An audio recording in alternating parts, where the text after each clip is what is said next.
All right. I sent out an email through Canvas and to the link to the Zoom recording of Friday, so people got that. Okay. All right. Because for some reason the recordings of this are slow and uploading. So like Friday's recording is not up today. So, but anyway, I know we had some football players and other folks that had to miss on Friday. So anyway, as long as you got the link to the Zoom recording, then we're good. Band pick of the week this week is Sturgill Simpson.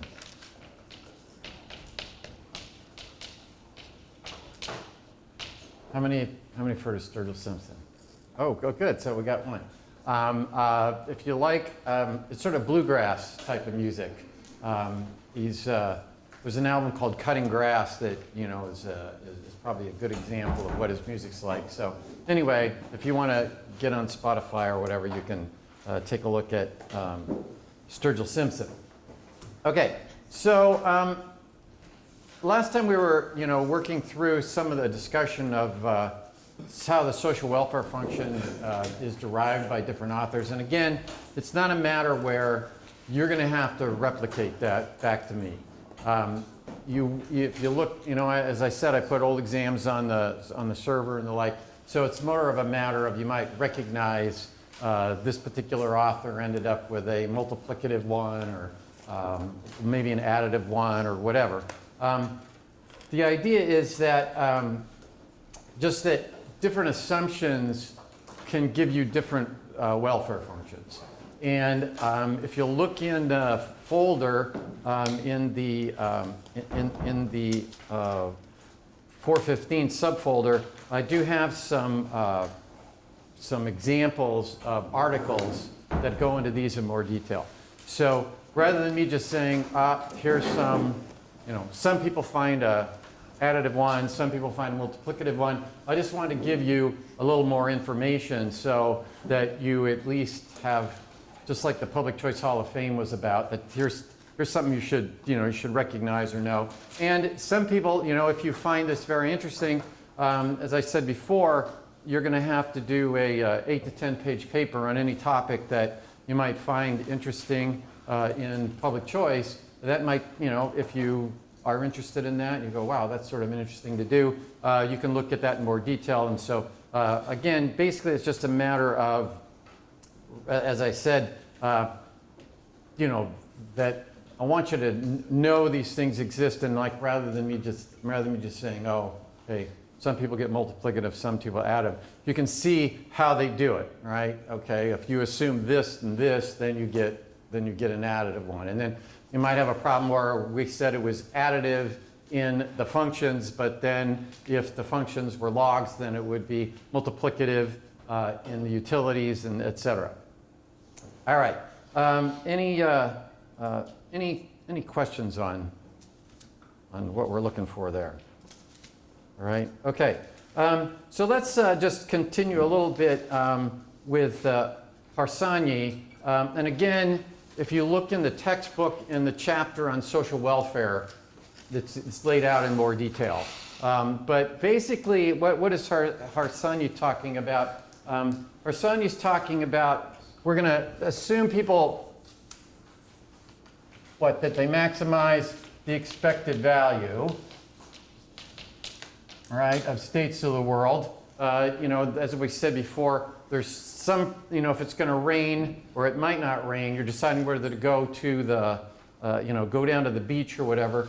You look at the probability, what's the expected value, If it rains and then things are going to be lousy, there's some probability of that. If it doesn't rain, then things are going to be great, and there's some value in that. And so what you do is you pick the state of the world that has the highest expected utility. And then we also said that you include other people's preferences, right? That is what you try to do in your utility function. So you're trying to figure out what would this other person's utility look like in this state of the world, and then look at what's the probability that basically you're trying to figure out what would the other person feel. So what you're trying to do is you're not only trying to figure out expected values for you, but you're looking at, okay, I got to think about what the other person's taste would look like. So, and then we said that the third thing was that if two states of the world were indifferent for everybody, then the social welfare function's got to pick that state of the world. And if that's the case, then we said the social welfare function was additive. Okay, so you get an additive one, but each person has a different social welfare function because each person's trying to figure out what does it look like to be the other person, and they're trying to figure out what the other person's preferences are. And so the real question then, I mean, there's a number of things to think about, but it turns out that if you have an equal probability of getting the tastes or the preferences and the position of every other person, so if you have a equal probability that you get the taste and the position of other persons, then what you get is you get an additive social welfare function, right? And in particular, you get Bentham, right? You get the social welfare function, which is equal to U1 plus U2 plus da-da-da-da, which is what Jeremy Bentham suggested. And so basically the point is that if you, Harsany's saying, just like when we were talking earlier, could you figure out what your family, you know who really doesn't like the Taco Bell and et cetera. If you could, if everybody knew enough, if whatever the group is that you're doing, it might be your family, it might be the Rotary Club or something like that, where you know enough about the other people, then everybody's social welfare function would converge and you'd get a single social welfare function. So if he says basically, if you know enough about the other people, then you might get a social welfare functions. The individual social welfare functions would converge.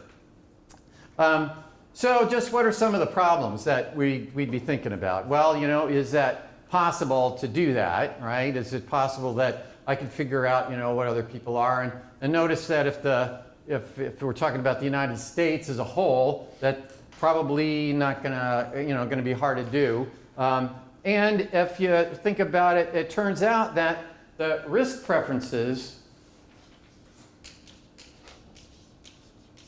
will affect what the social welfare function looks like. That is, how, I might be risk averse, right? And if you're risk averse, then you're going to be less likely to take things which have chances at them. And so if you're risk averse, it turns out that if one person's highly risk averse, then what you'll get is that you'll get you'll choose the state of the world that maximizes the utility of the least worst, the person that's the worst off, the person that's at the sort of bottom of the thing. So if you take, as I said before, that then what do you get? If you have a highly risk averse person, then you get, how many have ever heard of Rawls' theory of justice? Okay, quite a few. Rawls' theory of justice says you just try to pick the state of the world that's the best for the least worst, the most worst off person, right? The person that's at the bottom of the socioeconomic ladder, you try to make it, you pick the state of the world that's best for that person. So you pick the state of the world that has the highest benefit for the least best positioned person.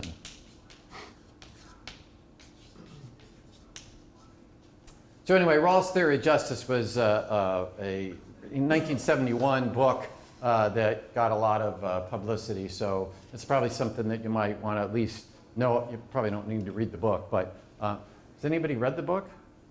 Nobody? Okay, we're rationally ignorant about this thing. Anyway, it's something that you sort of like the Public Choice Hall of Fame, right? You should know, and it's not Lou Rawls.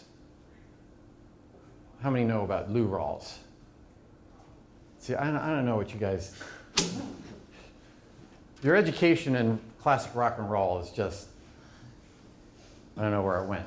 But anyway, you ought to look up Lou Rawls. He's a great singer. But anyway, but the point is that Rawls' theory of justice, it would look like Harsanyi's if you had somebody that was very highly risk averse. And then, the obvious things that, can you, how do you measure utilities and you have interpersonal utility comparisons. But the point to point out here is that risk aversion will affect what that social welfare function is going to look like. All right. Then we're going to do, we'll just do two more. One is Ng, who wrote his paper in 1975.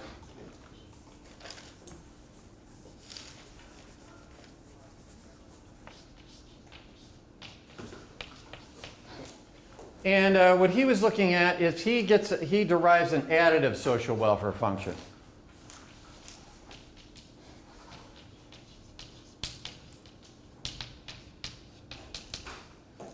And again, the point just being is that if you're trying to derive a multiplicative one or an additive one, you make certain assumptions about what people's preferences are and what the world looks like, and you can get that. So basically, he says if individuals are indifferent between closed states of the world, that is, indifferent between closed states of the world, that's the first assumption that you're going to make, okay? That is, you don't really care if it's 73 degrees or 75 degrees or, if the states of the world are close, you don't really care that much. You're not, not the way my wife is. Just like I was telling my 105 class about, she doesn't have diminishing margin utility of pairs of shoes. It's just, anywhere we go, she'll buy another pair of shoes. But she is not indifferent between closed states of the world, right? 73 degrees, no. 72 degrees, okay, right? 71 degrees, too cold, okay? So she would not fit in this. But so if individuals are indifferent between closed states of the world, and if the majority prefers X to Y,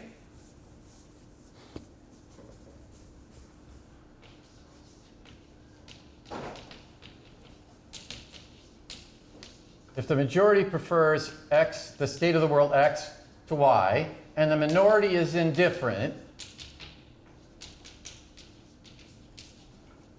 okay, if you make those assumptions, then what turns out that the social welfare that chooses X, so the majority is preferring X to Y, the minority is indifferent from X to Y. The social welfare function that would choose X is Jeremy Bentham's equally weighted social welfare function.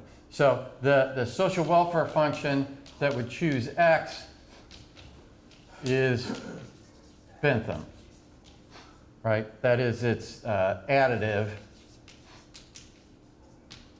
and you have equal weights.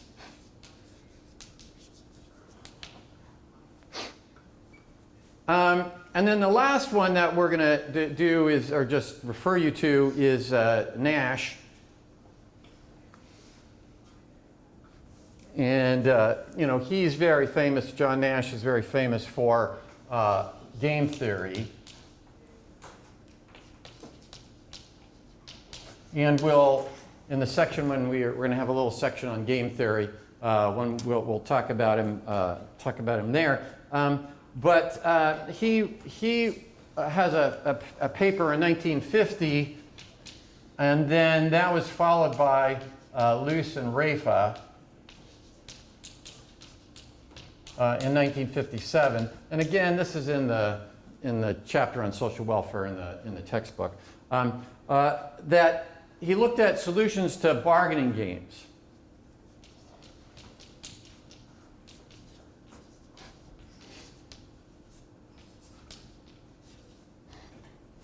How many have had Roger Butters for class? I know that he does some bargaining games, right? So you've probably seen that before. But anyway, the point is that if he has looking at game theory and looking at solutions to bargaining games, what he was able to do was to derive a multiplicative social welfare function.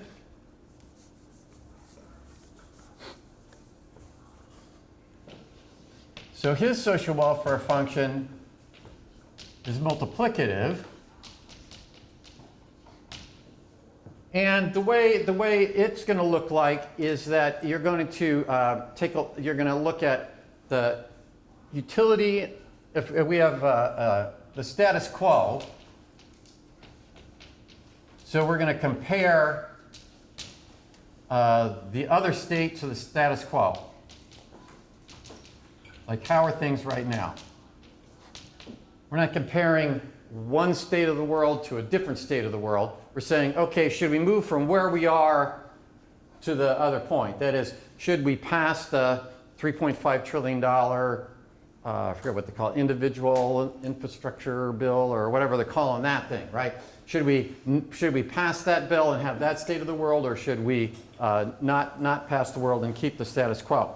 And that's going to be, so that social welfare function is going to be multiplicative in that person's one's utility minus the we'll call that, the star would be the state of the world times where we'll have UI star is the current state.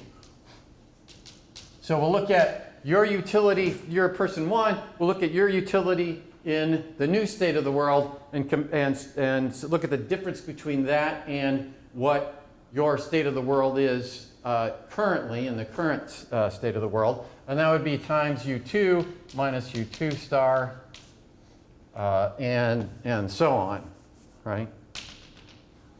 So that it's multiplicative, you get a social welfare function that's multiplicative. And it's comparing the state of the world today and looking at your utilities and state of the world today, and then looking at what it would be if you had a future, what would happen from the future state of the world. All right, so that's just to give you an idea of that you can get different social welfare functions depending on what you assume. And we've talked about what are some of the problems. A problem is that how do you have cardinal utility, right? Basically, these things require that somehow I got to be able to measure utility in something like dollars, and I got to have interpersonal utility. So I got to know somehow, however we're measuring your utility, we got to measure the other person's utility the same way, and that's going to be hard to do, right? Even you trying to tell me how much more you would prefer to have an all multiple choice test versus an essay test. How could we measure that individually? But so to actually implement that is probably not possible. But the idea is that we're going to have to make choices somehow. Okay, you're either going to have to pass I guess they haven't passed the regular infrastructure bill, right? It's passed the House. It's passed the Senate and the House, but I don't think it's the same bill, so it's got to go back to the House. Anybody following that? Okay. But in any event, we're going to make choices, and so can we say, can President Biden come out and say, yeah, we're making America even greater, okay? Can he actually come out and say that? All right. So one other, you could have another way of looking at how we should pick states of the world, not saying that there's a, not trying to act like there's some social welfare function to it, that we can say the world's better off because we did it this way or did it that way.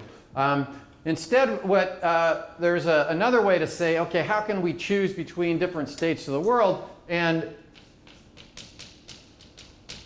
this is called the Hicks-Kaldor, and then Skatowski added to that compensation principle.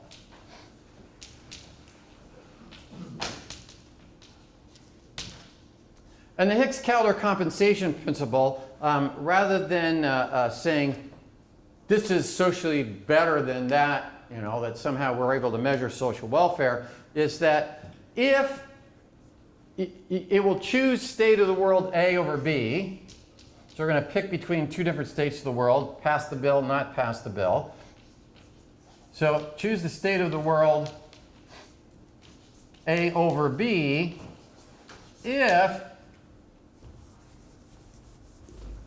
if the winners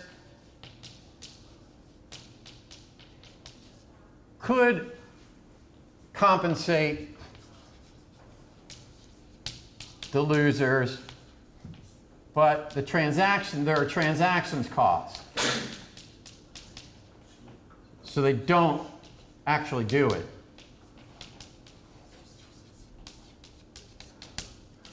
Because if they actually compensated them, then what you'd be going back to Pareto, right? If we do the state, if we go from state of the world A to state of the world B, and the winners gain more than the losers lose, and the winners actually compensate the losers, then the losers didn't get worse off, and the winners got better off, and so that was a Pareto optimal situation. So they're talking about we're not going to be able to compensate. There's some transactions cost that allows that, you know, doesn't allow us to do that. Should we have a regulation that doesn't allow you to put lead in gas? Okay. And that would be hard to do, to actually have the winners actually compensate the losers. So they basically said we're going to pick state of the world A over state of the world B if you could conceivably, the winners could compensate the losers, but there's some mechanism that doesn't allow them to do so. So suppose that what we do is that we look at Rod Stewart's Every Picture Tells a Story, right? I mean, what is economic graphs about? Economic graphs are about telling a story. So what we've said is, okay, let's pick one state of the world, and we'll have a utility possibilities curve that goes something like this. Says, okay, and so we'll call that state of the world V0, and we're going to start out at some point 1. Okay, so we're going to start at 1 on V0. Now we're going to do state of the world 2, and state of the world 2 is going to look like this. Okay, so V1, and again, there's a picture of this in the textbook, but we're going to pick that state of the world, and we're going to go to 2. Okay, so what it has said is you could pick 2 on V1, and why is that? Because I could conceivably go to 3.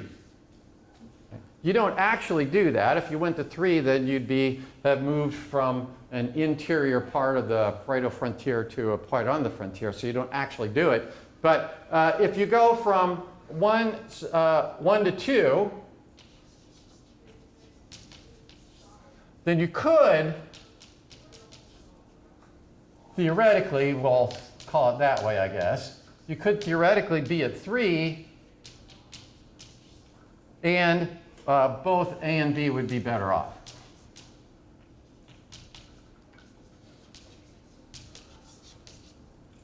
So you don't actually get to 3, because like I said, if you went from 1 to 3, then you'd actually be, you know, you would have gone from the interior, the Pareto optimal state to the Pareto optimal state. So you can't really do that. So the question is, given that you can't actually compensate them, should we go over here? And so Hicks-Kaldor compensation principle would say, yeah, you can go from state of the world 0, V0 to state of the world V1 because what you actually do is move from 1 to 2, and conceivably you could have moved from 2 to 3, and so everybody would be better off, and that satisfies Hicks-Kaldor. But Skatovsky comes along and he says, guess what? There's going to be a problem here. I can think of a way that goofs this up.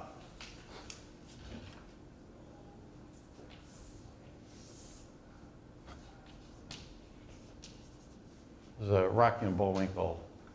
How many have ever seen Rocky and Bullwinkle? Not too many. Great show. You should watch Rocky and Bullwinkle. And there's a scene where Bullwinkle says, "Oh, somebody must have goofed up somewhere," and so I think that's what Skatovsky might have said. But basically, if you have a state of the world that goes like that, and then you have a state of the world that crosses it, okay? So this will be V0 and V1. And let's say that you start out at point 1. Then you could go to, so you're at 1 on V1. Okay, so if I'm 1 on V1, I could go to 2, right? So I could go to 2 on V0.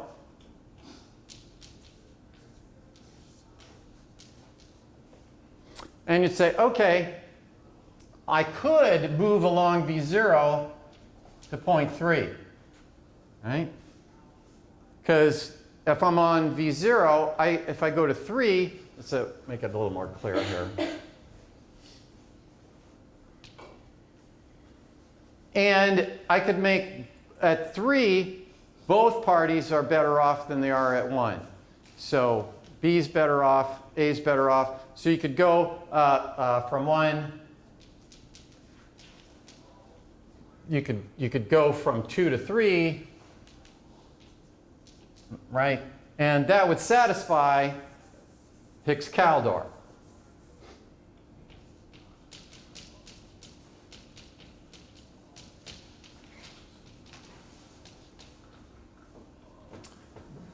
But if you are at 3, if you're at 3, then what you could do is you could go to 4.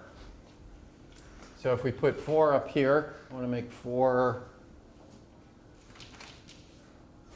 We could make 4 there. So then what could happen is I could, if I go from V0 to back to V1, and I go to 4, then what could happen is they'd be both better off than they were at 2.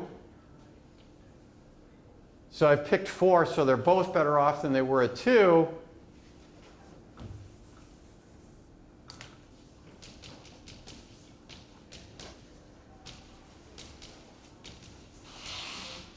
Than at 2.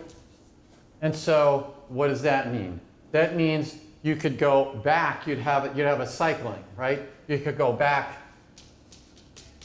to V1, okay?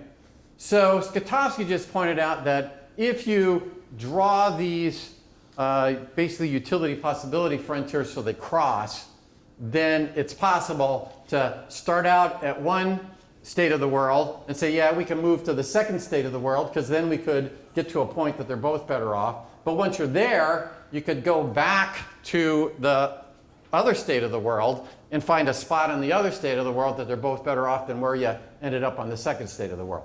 So basically what Skatovsky added, so what are you going to get? You get cycling. And Skatowski said, okay, we're going to add on to the Hicks-Kaldor compensation principle. We're going to add on to the winners could compensate the losers. And we're going to add on, but you can't have this situation of cycling, right? So what happened with Skatowski said, you can't have cycling. Okay, so if we're going to say state of the world A is better than state of the world B, you've got to have two conditions. One is the winners could compensate the losers, but two, you can't have the situation where you could move back to the first state of the world and winners compensate the losers moving back to the second state of the world. All right, yes? So how could it, in a caloric improvement, move from 2 to 3? Because it seems like 2 to 3 is making utility of A lower, and that's not. Well, I've got, if I'm starting out here, and the question is, could I go to 2? If I go to 2, then it's, and I don't actually do that, right? But I could move down to 3, and then at 3, both A and B are better off than they are at 1. Right? Okay. So here's spot 1. I go to 2, but the reason I say, oh, it's okay to go to V0 is because I could move from, conceivably, right? I could move from 2 to 3, and now both A and B are better off at 3 than they are at 1. But you couldn't move to 2 because that's not a caloric. Or can you do it if like it's a middle state? Well, you do go to 2 because going from here to here is okay under Hicks-Kaldor because once I'm at that state of the world, once I'm at this second state of the world, I could conceivably move over to 3. You don't actually do it, but I could conceivably move to 3. And at 3, you got to draw it so I got to pick a point here where both parties go up. I can't, go down here because then A's worse off. I have to pick a point that they're both better off. And then the deal is that, but I could also say, I can move back to that first state of the world. I can find a point on that first state of the world that makes them both better off than at the second state of the world that they started, that we just moved to. Yes? Are these indifference curves that we're looking at? Well, okay, this is one state of the world, and this is a different state of the world, right? So V1 is the utility frontier for position 1, and V0 is the utility possibility from state of the world 2, okay? And so I got two different states of the world. I got two different utility possibilities points, and so if the first one was simple, right? Because where I had, here and here, then you don't have this problem that you could go say, oh yeah, I'm going to pick this one, I'm going to pick this one over that one, but there's some way I can pick this one over that one. That can't work if they're both, it's always on that side. But when they cross, then you can get that you're going to get, I could be on this one and then move there, and then that one I can move back. Yeah. The main principle at play is the idea that in a possibility frontier, they can, if you're inside of it, then that's worse than being outside of it, right? So 1, you might as well go to 2 or 3 because it was as if, imagine if. Well, if you actually went from 1 to 2, then B would be worse off. But you're going to say, no, that's okay because I could conceivably go to here. So Hicks-Kaldor is just saying if the winners could compensate the losers, it's okay to do. And Skatowski was just saying, yeah, but you could have a situation where the winners could compensate the losers moving from state of the world A to state of the world B, but then once you're at B, if you applied that same principle, you could go back to where you were. And Skatowski's just saying, that's the second condition, right? The winners the winners could compensate the losers, they don't actually do it, but you can't have this situation where they cycle. Okay? Yeah. So you can conceivably move from 1 to 2, and then you can conceivably move from 2 to 4, and that's how the cycle works? Yeah, you're right. You could keep switching back and forth, because if I'm saying I could compensate the losers, so again, basically what Skatowski's saying is this has got to be the situation. If I'm going to pick state of the world A or state of the world, or state of the world 1 over state of the world 2, or A over B or whatever, it's got to look like this. It can't have this crossing to it. Okay? Actually, I was just, we were just looking at a situation where this came into play. So the question was, one of the problems with Hillsdale downtown is it's hard to get to downtown from the college, right? It's done. In fact, if you drive down Hillsdale Street, there's a sign that says "Do not enter," right? When you try to cross. And I don't know if you ever have, tried to walk to downtown. It's really difficult to cross there. And so why did that happen? That happened because they changed the way M99 works for the truck traffic.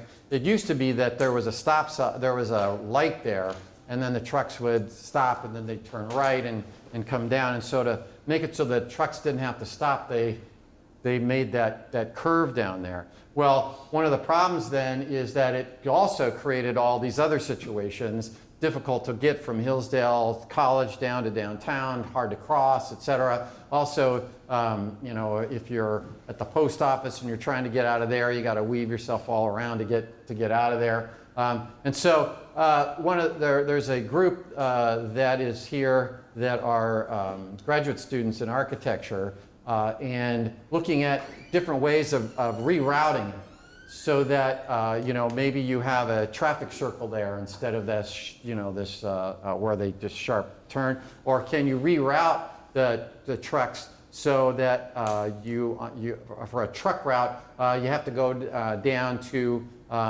maybe to where there's a east and west St. Joe streets where the Secretary of State is and Johnny T's is and that sort of stuff, and then run them out that way, whatever.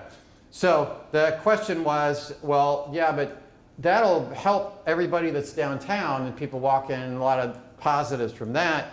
But if you live in a certain area where now we're moving this truck traffic through, so now it's getting the noise instead of the people that are downtown. I don't know if you ever walk downtown.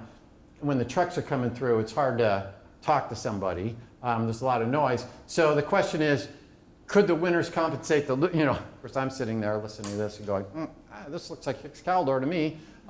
But the question is, could the winners compensate the losers, even if they, it's maybe not conceivable to do that.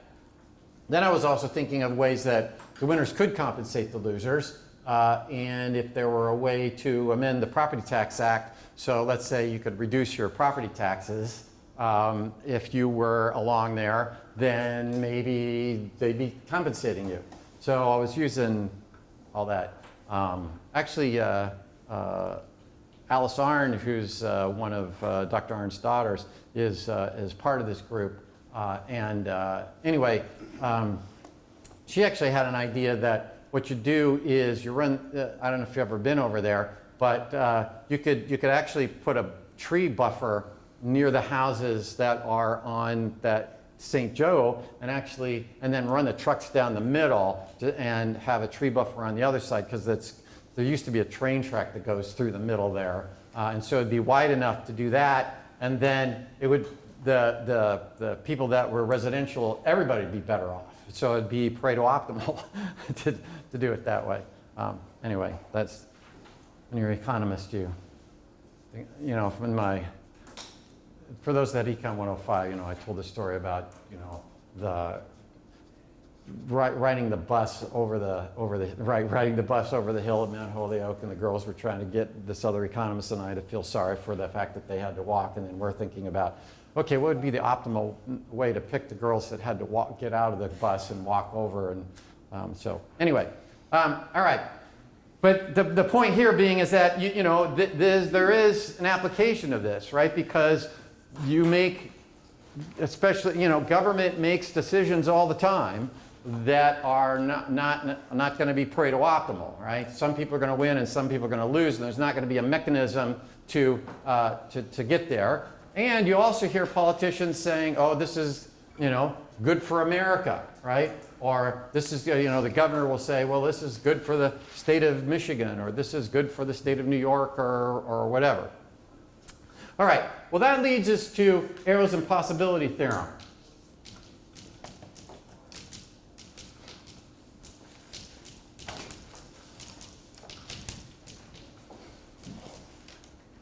And what Kenneth Arrow was looking at, he's a Nobel Prize winner in economics, but what he's saying is, okay, is it possible, like these people have been out there looking at social welfare functions, assumptions they could make, and here's what would it, might be additive or multiplicative or whatever.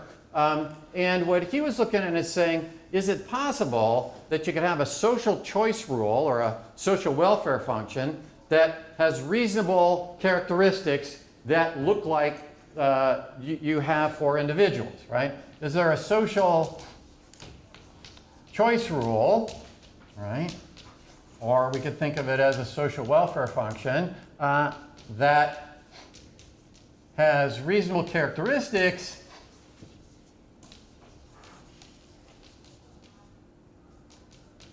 that we expect from individuals.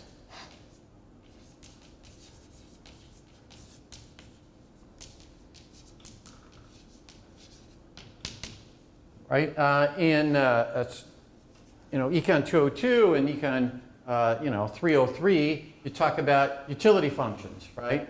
The individuals, you have a utility function, we can measure what it is, but what do we think? We think that you're rational, self-interested individuals, and so we expect that if you have a utility function, you individually, for example,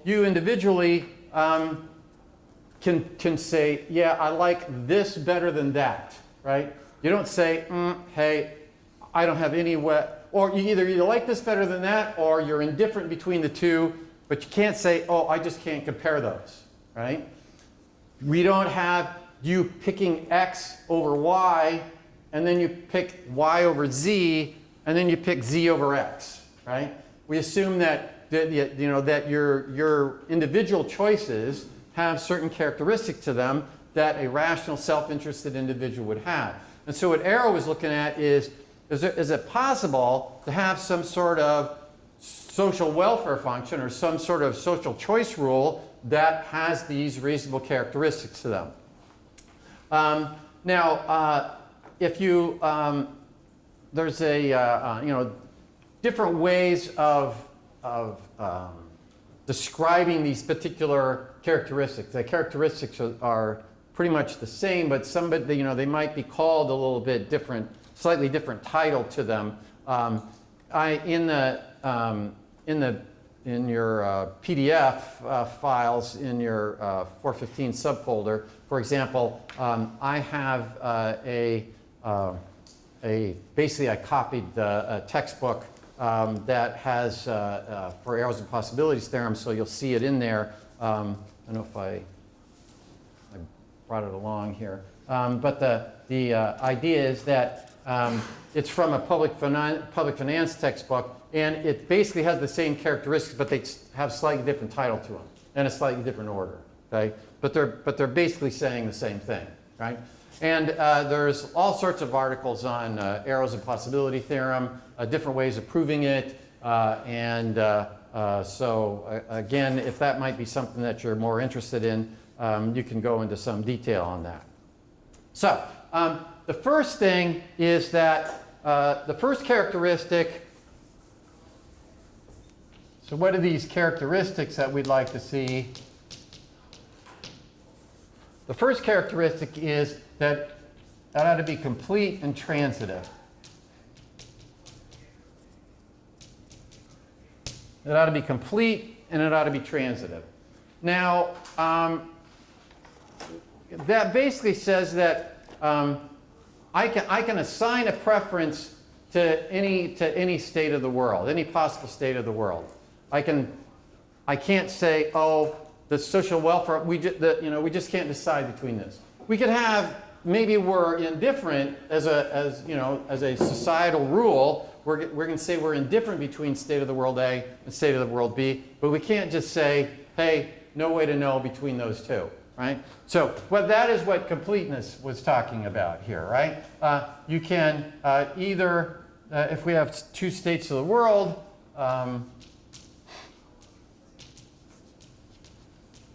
you have either X is preferred to Y,